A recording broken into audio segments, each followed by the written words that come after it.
it's Phil Rockcliffe and Tony Jones with Rebel Financial, and we're coming to you with our broadcast book review today, Talking to Strangers by Malcolm Gladwell. Of course, Malcolm Gladwell, if you've heard of him, wrote some other books, famously first starting with The Tipping Point and then Blink and Outliers. Great books. I think he's a focused author that picks something that very much interests him and then brings out a lot of awesome points about us or society or individuals that we may not have thought of or from a different perspective. Right. Which we've had a lot more of that psychology somewhat lately. This book is just, I thought it was really good. Just taught, the way he just starts with the case of Sandra Blanche, Blanche, and then ends with her as well. And, how, all that goes into what happened with that police pullover. So we can go more into that. But yeah, it's a great book. Yeah, so, it's interesting to me, and it's probably a timely book review. Because obviously a lot of the things that happen societally throughout time and different cultures and what so a lot of times can come down to the fact that we don't understand each other well enough. And that is kind of the point of this book, is some of the things we do as human beings that make us not understand each other, not live together as well as we probably could. Yeah. And be a better society, right? So we're going to go through, I think there's 3 main points to this book that he focuses on. So we're going to kind of go over that from what are these points, what do they mean? And then I think with any good storyteller or novelist or whomever, the magic to a good book are the stories that you tell and the characters that you have in them. And he does a wonderful job with having stories inside of the book that illustrate the points that he's trying to talk about, right? And Talking to Strangers is about, learning where we're coming from a communication point of view, and understanding that we will never know where the other person is coming from. And I only say that because when my wife sees this book, she loves talking to everybody, and it's not about just the ability to talk to people, it's about really getting to understand them Sure. the best you can. Yeah. And really, strangers or people that you'll never have a deep relationship with. I think eventually if somebody's honest with you and opens up, then you could get to know those people and what so. But again, how few people in your life is that compared to how many individuals you come in contact with? It's a super small percentage. Right. So the first thing that we do is what he calls defaulting to truth. And so when we meet people or talk to people, we kind of have this assumption that they're telling the truth. And we are pretty good at identifying when people are telling the truth, but we are horrible at detecting when people are lying, unless they're just really, really bad at it, you know? Because we want, and it's how society works, right? If we didn't trust it wouldn't function well. It reminds me of, it's like currency, right? Mm-hmm. We have to have faith in it. We have to have trust that people are doing that. We also have to have the cynical people, as a small percent of us, but without defaulting to the truth, it would be hard to function. We wouldn't get hardly anywhere. Right. Yeah, because if you thought every person you met was a pedophile or something like that, you'd never let your kids go outside. That's one of the things he says, So if we didn't trust that the markets weren't rigged, we wouldn't want to put our money to invest and grow things, and then businesses wouldn't have capital to go out and create a lot of the stuff that we like to buy. And so it is, I think when you think about it, kind of a common sense thing that you walk backwards. So it's we gotta have trust to function, but what does that mean on an individual level? It means that by default, we kind of trust each other, right? And we believe that what you told me is the truth. Yeah. And often to the point of just being too gullible and not believing, being given words, but you see actions that don't match up, but you still continue to believe the words. Bernie Madoff comes to mind with so many people. Yep, that was one of the examples in there. So maybe we'll do the stories that go along with the concepts of the Bernie Madoff one, if you want to illustrate that, yeah, it was, a little bit for them. So anybody who knows, returns, in the stock market, in the real world, are really inconsistent. And that was just one of the many signs. He had really good, consistent returns. But a lot of what he did not match up with what experts thought should be happening and doing, you know, but still, many of them continue to invest with him, you know. Harry, I can never get the name right, Harry Markopolis, I'm not saying that right, so, but, you know, he was one cynical person because of his background, right, because of how he was. Well, his company told him to duplicate what he was doing, and he couldn't do it, and he's a super smart guy, so he got like obsessed with saying, how did he do this? There's no way he can do this. It's Right. mine. Right. But even in his childhood, right, he was taught to be more cynical because of his family restaurant business and things like that. So, you know, it's interesting. And so I think he reported to the SEC multiple times, and they just didn't believe him. They even went and interviewed him, and what'd they say? They said after they interviewed him that he was the most truthful person that they could tell, and if he was running a Ponzi scheme, then he just has to be a sociopath, you know, Right. because, and multiple people went and investigated this and dropped it, and I think his whole thing was basically, I'm just that good. I know when things are gonna go up and down and we make good decisions, which is possible, but statistically super, super, super unlikely, Right. almost Right. to the point of impossibility, and that's what he was hitting on, is like, it's just not possible. Right. You know, Right. you know, you're getting duped. And then he was so paranoid about things that he like put the envelope that he was trying to report to them inside another envelope and Yeah. dressed up all in things. And then after he gave it to was it Attorney General or what, or was it? It was Elliot Spitzer at the Yeah, time, yeah. he like kept thinking that people were gonna assassinate him.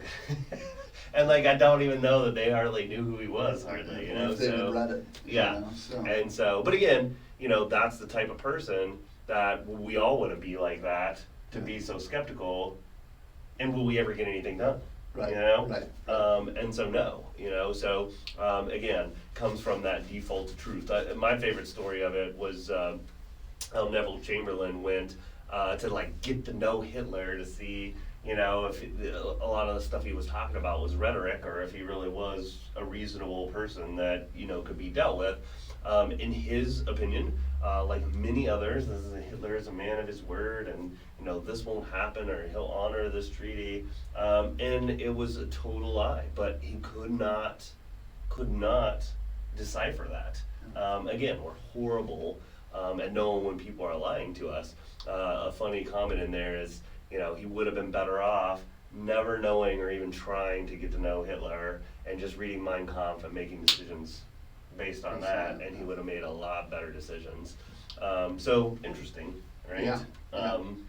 Well, and I'm sorry, I took you off course a little bit here getting into these details, but yeah, I mean, there was and basically to a person, anybody who met with Hitler came away thinking, He was oh, more genuine. we could trust him, you know, you know, but it was the old, you know, fool me once, shame on you, fool me twice, shame on me, and that is what a lot of, you know, the sinners are Over and about, over especially again. Hitler, you know, so. So the next thing, the big kind of point that he goes over is the illusion of transparency. And so that we don't necessarily look and feel and react to things the same way, or that how society has stereotypically say that we should, right? And so a good example of that is how they took, you know, facial reactions that we would, most of us in our culture, especially since we watch the same TV shows and stuff like that, would say somebody's happy or smiling or they're angry or whatever. Those facial expressions, take them to another country where people haven't watched those shows and aren't expressed, like Aboriginals or what so, and there is no agreement that this is happy and this is sad, and sometimes it's actually, they'll pick the opposite reaction, right? And so I think another one of the examples that he gave in there that's really surprising is that a lot of us, when we see that expression on other people, we can totally identify it. But then what they would do is like surprise them or, you know, whatever, and have them on camera, and it wasn't the facial reactions that they made. Right. So they've been brainwashed to say this is what this means, but it wasn't necessarily the natural facial expression or emotions that they expressed personally, right? So a number of those stories, including the one where they did, just a test, they had one person who was really the guinea pig, and the other two people were in on it, and there was a prize if they guessed some things right, and the administrator would leave the room, and the other two would act like, the one who was in on it would act like they were doing it together. So then the guinea pig would be questioned afterwards, and people would try to guess if they were lying or not, and some of them were just obviously lying, but as it turns out, they weren't lying, Yeah. And conversely, there'd be people who were just perfectly calm and cool. Well, they said that after they did that and had a lot of people go through the videos, identifying the deceitful people was only 54%. Yeah. And so it was about as good as chance. Yeah. So if you just randomly picked one of the two, you would have done about as good as anybody else in there. Right. And so it's interesting. I mean, my other good story in there that I really liked was how bad the judges were at deciding to grant parole. And one of the main things that, throughout history, people have kind of defended is that, hey, I need to see this person, I need to take account of, talking to them and looking them in the eye, and it's going to give me extra information that I need to make a better decision. And whether they should be released on bond. In this example, whether they should be released or given a bond that they could afford, to get out and back on the street. And when you really looked at the evidence of identifying people that were going to reoffend or not come back in for a court case or what's out, I think they just did a computer that just looked at the data and versus the judge, and the computer just destroyed the judges. It did like 20% better. Yeah. In terms of identifying people just based on the data and not taking into account what they said, how they said it, whatever. I mean, you have to take into account the facts, right? Right. But a lot of the bad people, they do not express their emotions the same way that you would think like a guilty person would, or Right. And a lot of it goes to actually sway it in the wrong direction, Right. And so judges would probably be better off deciding without actually talking to or seeing the person, Yeah. which is very interesting, right? It doesn't seem fair, though, the way that we operate normally, right? Right, well, because Yeah. it seems like we should have that human input, but there's great examples, the Amanda Knox one, of thinking, the prosecutors and such really, That someone they should were act a certain basing way, her guilt on her actions. based on how she on reacted. how yeah. we think somebody should have acted, and she did not act that way. I mean, they go into the Penn State example, a lot of examples of us putting guilt on somebody because they don't act like the average person in those situations. And the truth is, there is no average reaction, right? It's just we've been brainwashed by like TV and watching the same things and having this mass agreement that this is happy or this is sad, but it may not even be necessarily how we would react if something happened to us. And so, I think me and you were talking about this earlier. Sometimes when something happens to you significant, or you get in trouble, you think in your mind, how am I supposed to react to this, rather than like expressing how you actually feel or how you're reacting to it, because we do have this thing, and I think people that are more self-aware know that there's a certain expectation that you're supposed to feel or act a certain way.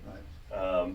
And to a certain extent, that's kind of sad, I think, that people can't be who they are, and people accept them for it, and it doesn't mean that they're a bad person or what, so they just may not react that way, Right. Yeah.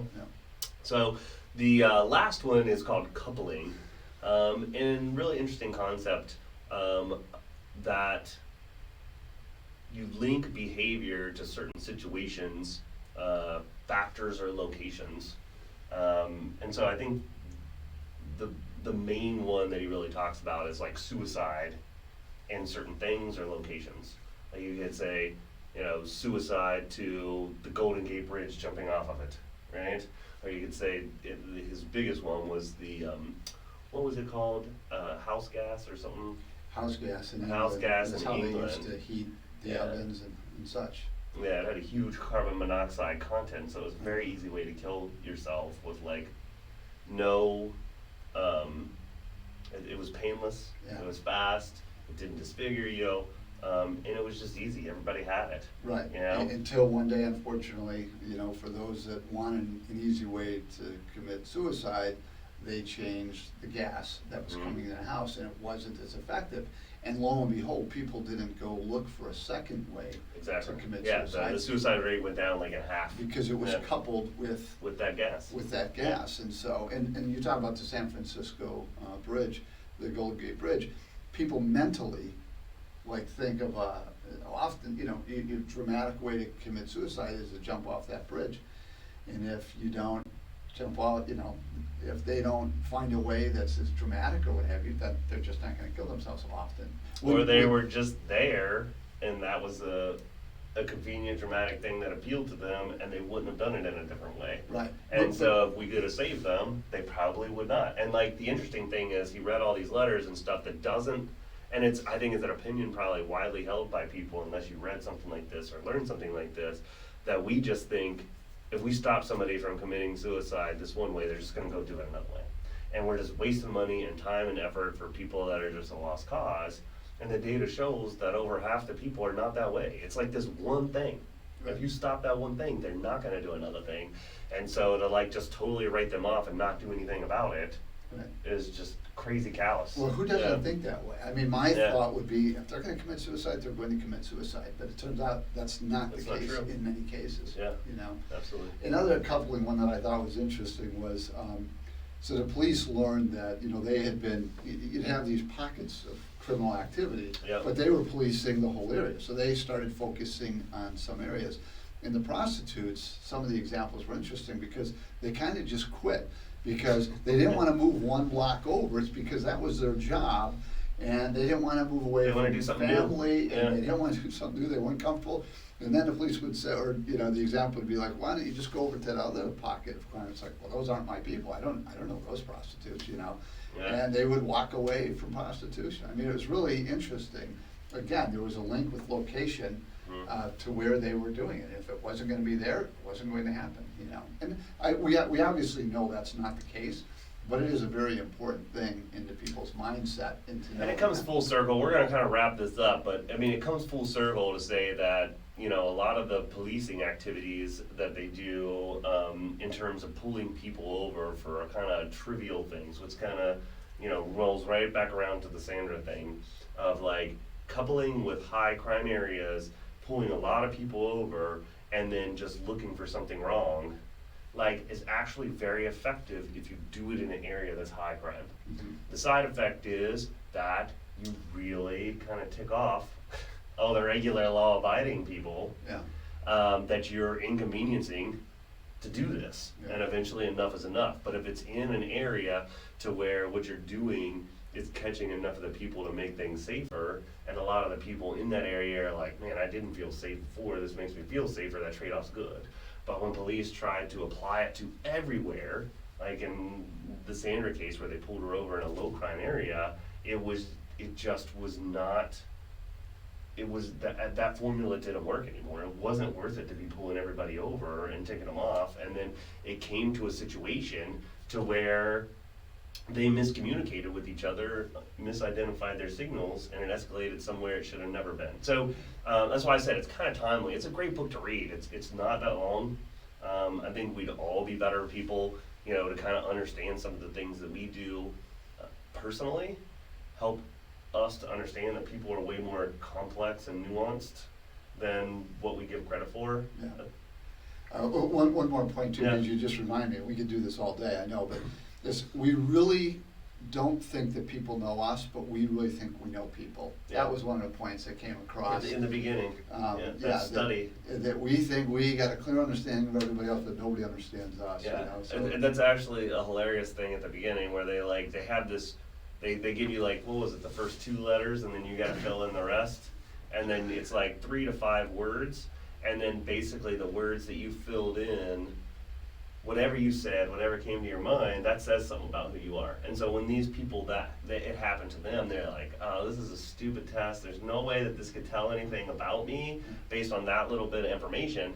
And then they let those people like go for a while, maybe get a snack or whatever, and then they came back and they watched other people doing it, and they gave these like complicated descriptions of who these other people were that the 5 words were for, because obviously the other people, I can figure out who they were by those like 3 to 5 words, but for me, it's just way too simple. So the same right? method that they did not have confidence in about themselves was like Totally works concrete for other about people. other people, you know?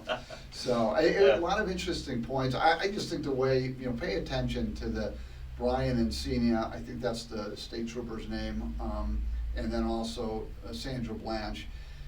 Because as he weaves through all these stories in the book, it's a very complicated, complex 2 people coming from 2 different, you know, viewpoints and complexities in their own lives that unfortunately come together for this tragedy. Yep.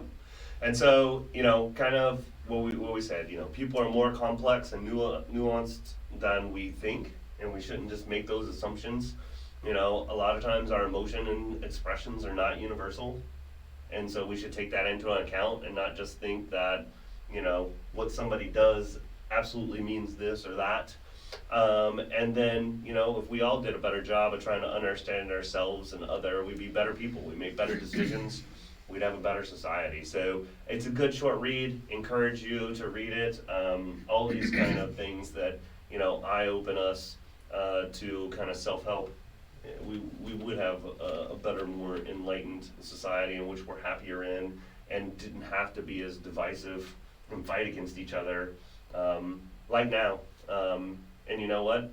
Sometimes things need to happen, but it's sad that they do, and there's going to be a lot of people hurt in the crossfire. Right. Yeah, Yeah, we're seeing that. Right. So thanks so much for tuning in to this week's broadcast.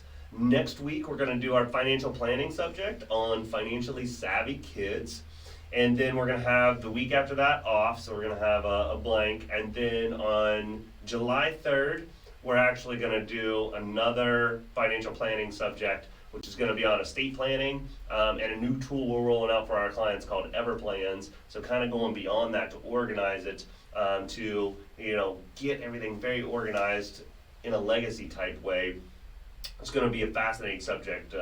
And then our next book review, so if you want to write it down and read ahead so that you can read with us, is going to be Tools of Titans. And so that one by Tim Ferriss is about, he's done an audio show for a long time with a bunch of great people, and so he breaks down in this book, like, what are some of these things that these people have in common. So I think that's going to be a great read. Then the week after that, we're going to have our live broadcast with Emily Scholl, Me, Myself, and Money. She's a money coach. So she does the more, you know, of, like, when we work with people more analytically and technically on the financial planning and investments and what, so she helps people understand their relationship with money. And sometimes there's some significant things that people need to get through to be financially successful. And that's going to be a great thing as well too. And who knows, you may find that you could use someone like her, or you know somebody that could greatly benefit from someone like her. So thanks so much for tuning in. Yep, have a great Friday, a great weekend, and we'll see you next Friday.